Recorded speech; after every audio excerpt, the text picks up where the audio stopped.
सच यही है कि एक घर और बिजनेस चल रहा है तो सिर्फ करण की वजह से।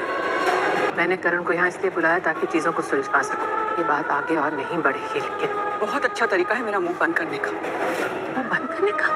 नंदिनी, तो क्या करूं मैं? बेइज्जती के बाद अब नंदिनी घर छोड़कर जाएगी पार्थ के साथ। जी हाँ दोस्तों, जहां पर अब अपने ही बेटे पार्थ का हक ना मिलने की वजह से घर छोड़कर चली जाएगी नंदिनी।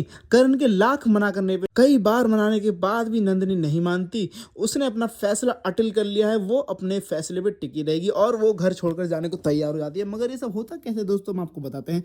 जहाँ एक तरफ अब तुलसी फोन करके बुला लेती है करण को ताकि चीजें सुलझ जाएं और नंदिनी का गुस्सा शांत हो जाए, मगर ऐसा होता नहीं। मामला तो उल्टा ही पड़ जाता है। जहां आपको देखने को मिलता है कि भाई जहां करण आता है तो वहीं अब तुलसी कहती है कि पहले कुछ खा लेते हैं उसके बाद बात करते हैं। तो वहीं अब करण कहता है नहीं, मैंने फ्लाइट में खा लिया था, अब मुझे सीधे बात करनी है। जहां पर अब करण बात करता है तो वहीं दूसरी तरफ अब करण कहता है कि जब माँ ने सबको बुला के सबके सामने फैसला लिया और अगर रियो को माँ ने कंपनी का हेड बना दिया तो इसमें दिक्कत क्या है।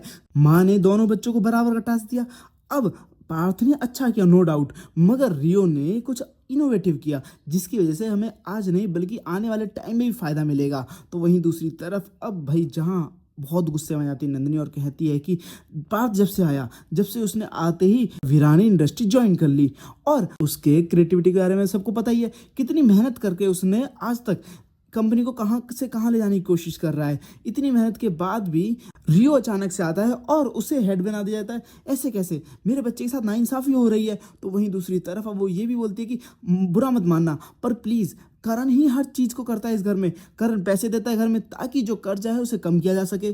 करण इस घर में क्या क्या नहीं करता। बिजनेस और घर आज भी करण की वजह से ही चल रहे हैं। तो ये बात घर के हर सदस्य को बुरी लगती है। तो वहीं दूसरी तरफ अब जो गौतम है उसकी बीवी भी भड़क जाती है। तो वहीं दूसरी तरफ आपको देखने को मिलने वाला है कि जहां तुलसी बहुत ज्यादा गुस्से में आती है और कहती है कि अगर आपको जो करना है वो करो, आपने करण को बुला के मेरा मुंह तो बंद करवा दिया। तो वहीं तुलसी बोलती है मैंने मुंह बंद करवाया और बहुत ज्यादा गुस्से में जाती है। जहां वहां से चली जाती है अब नंदिनी। तो वहीं अब जब नंदिनी गुजर रही होती है तो उसी वक्त अब गौतम की बीवी वो माँ से कह रही होती है कि माँ प्लीज बुरा मत मानना, मगर गौतम आपका बेटा है, अंश आपका सगा बेटा है, आपका खून है, और नकुल और रियो आप ही के सगे खून है। तो वहीं दूसरी तरफ अब जो करण है वो उससे मंदिरा का बेटा है, वो तो सगा खून भी नहीं। तो असली हकदार तो नकुल और रियो ही बनेंगे ना। जहाँ ये सारी बातें सुन लेती है नंदिनी और उसे बहुत बुरा लगता है और अब वो डिसाइड करते हैं कि वो पार्थ के साथ इस घर में नहीं रहेगी, क्योंकि रियो के साथ सही करते करते